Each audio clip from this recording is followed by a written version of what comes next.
En hébreu, le mot bénédiction se dit bracha. Nous prononçons des brachot tout au long de la journée.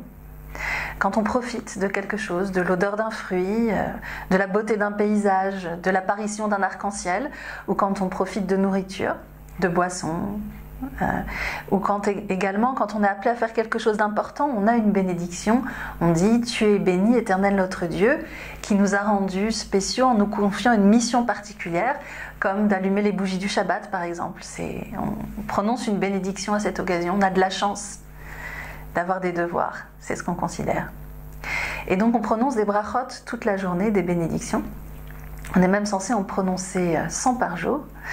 Et que signifient ces bénédictions? Le mot bracha peut venir du mot brecha, qui veut dire une piscine en hébreu moderne, comme une assemblée d'eau ou comme une source inépuisable à laquelle on peut toujours s'abreuver.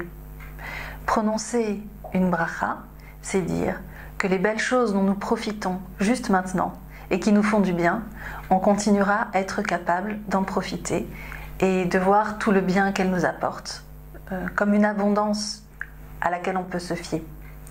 Le mot bracha vient également du mot berer, qui veut dire le genou ou l'articulation. Quand on prononce une bénédiction, on se rend compte aussi qu'on est à un moment crucial de sa vie. Quand on mange, c'est pas un acte anodin. Quand on traverse certains moments et qu'on dit les bénédictions appropriées, on marque que ce sont des moments d'inflexion et de sens dans nos vies, que ce soit les bénédictions simplement du bonheur, Baruch Ata Hashem Hatov Vehametiv, tu es béni éternel, qui est bon et parfaitement bon, ou que ce soit des mots placés sur des situations difficiles qui ont besoin d'être nommés également, comme la bénédiction Baruch Ata Hashem Dayan Haemet, tu es béni, juge de vérité, qu'on prononce dans les moments compliqués de la vie. Parmi toutes les bénédictions qu'on prononce, une des plus merveilleuses est celle que nous disons tendrement à nos enfants le vendredi soir. Et cette bénédiction, elle figure dans notre paracha, Nasso.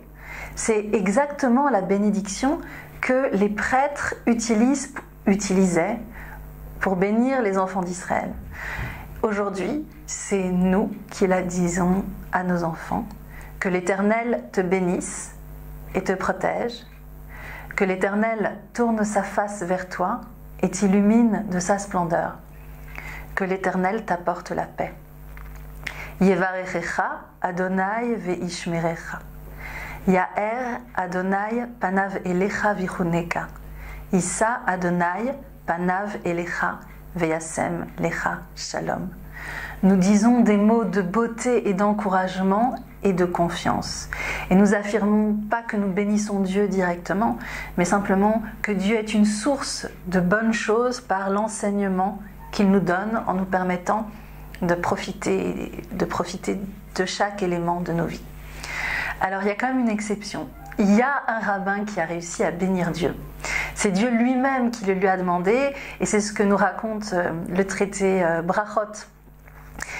Dans le traité Brachot, on nous dit que Ishmaël ben Elisha a été confronté à une demande de Dieu. Dieu lui a dit « Elisha, mon fils, bénis-moi ». Alors si Dieu nous demande de le bénir, qu'est-ce qu'on peut bien dire? La réponse de Rabbi Ishmaël ben Elisha a été de dire « Mon Dieu, voilà, que ce soit ta volonté, que ta bienveillance l'emporte sur ta rigueur, que ce soit ta volonté, en résumé, que tu sois sympa avec ton peuple Israël. » Alors Dieu a accepté cette bénédiction. Le Talmud nous dit qu'il a hoché la tête en signe d'approbation. Donc effectivement, peut-être une fois dans l'histoire du peuple juif, un rabbin a pu bénir Dieu. Le reste du temps, en prononçant des bénédictions, nous nous rattachons à ce qu'il y a de meilleur dans nos vies. Nous mettons des mots sur les plaisirs et sur les devoirs qui nous accompagnent et nous bénissons nos enfants en leur souhaitant le meilleur.